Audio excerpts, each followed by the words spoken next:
In today's episode, I'm going to share with you 3 examples about how to answer Amazon behavioral questions related to decision-making within a team context.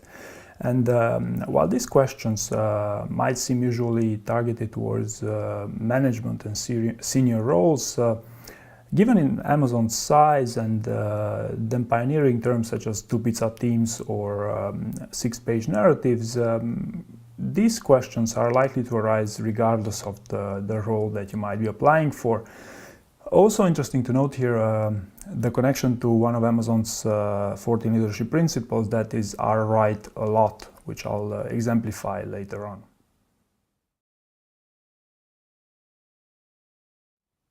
In a previous role as a technical project manager for an HR B2B software business for the US market, my business partner was pushing the idea that personality profiling tools will become popular, especially within a digital context.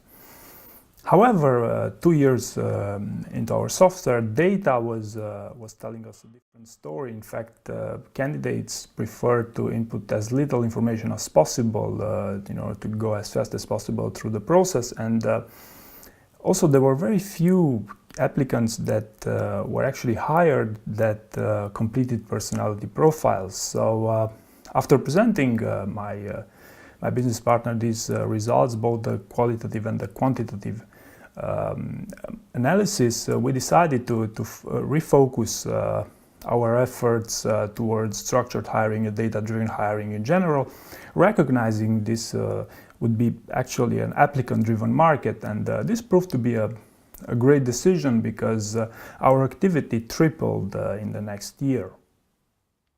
So this answer is good because it presents a sequence of events that gives a bit more insight into how I see a decision-making process based on factual information. And notice here that I also follow the STAR format, which I find particularly interesting for these types of senior project management roles.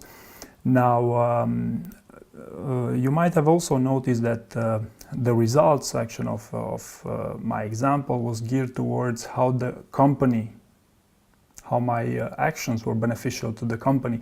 And I find this to be an extremely important detail not to forget.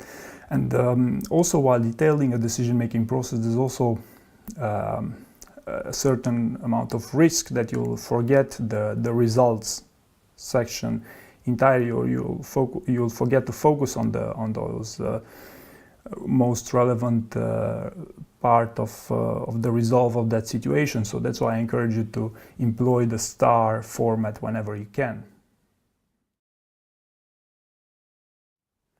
The toughest decision that I took within the past 6 months is related to my YouTube channel, because you see, as my activity started growing and things started to improve, I was looking for ways to accelerate its growth, but also to turn a profit from this operation. So for this, I made a very deep analysis, and I first looked at my strengths, and I found that my main strength here would be this idea being a feasible one for the long term, especially. I mean, I do expect people to watch these videos on a longer term, and also my weaknesses. In my case, being that I was investing a lot of effort, lots of resources into preparing for these videos and into processing for each of these. Now, in the end, after a lot of thinking, the decision was a bit more complex. My strategy was a bit more complex in the sense that I decided to invest in new tools, because those would save me time from post-processing those videos, as well as to prepare the scenarios for these videos in series. So the overall time would decrease in this sense. And in order to monetize it, I also said that I would sometimes accept to coach Amazon candidates for their interview. So this proved to be a good idea so far. I mean, my channel has since experienced serious growth, and it's becoming more profitable. Now, the first thing you may have noticed is that the example doesn't have a proper results section, and this is also for obvious reasons. But notice how I compensated this by focusing on the action part of of my example, where I try to be as detailed as possible as to how my decision process worked in this scenario. And also important to note here is the use of Amazon's ownership principle, because I do find indeed that long-term value is key to my overall decision-making process in this case. And last but not least, as for any project management roles, the interviewer will be looking for a given set of your core skills, core competencies.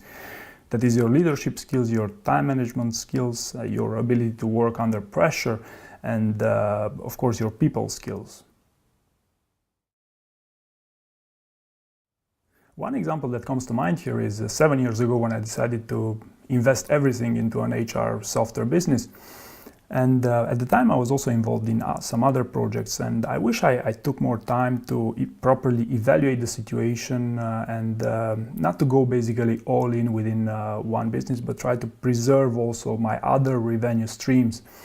So nowadays I do my best to have a more balanced approach when looking at new opportunities. So this example is pretty straightforward to understand. I mean, of course you cannot use the same example as I did, but the idea here is not to showcase an example that will damage your core competencies for this given role. And in my case, it shouldn't do this, because I certainly learned my lessons since, and I made sure that I presented that within the results section of my example. And besides this, again, the key to this example, in my opinion, is ownership. But you might also be looking to showcase another leadership principle as Amazon as a main learning from your experience. Now, for ways to brainstorm for your own stories, I would highly recommend you to take a deep dive within your CV through all your projects. And just if you need some additional ideas, here are some contexts that might be useful for you to look at.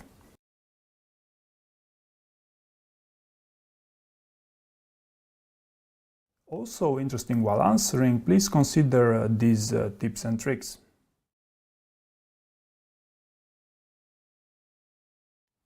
So I hope this gave you a bit more insight into how to go about answering decision-making related behavioral questions during the Amazon interview, and thank you very much for watching.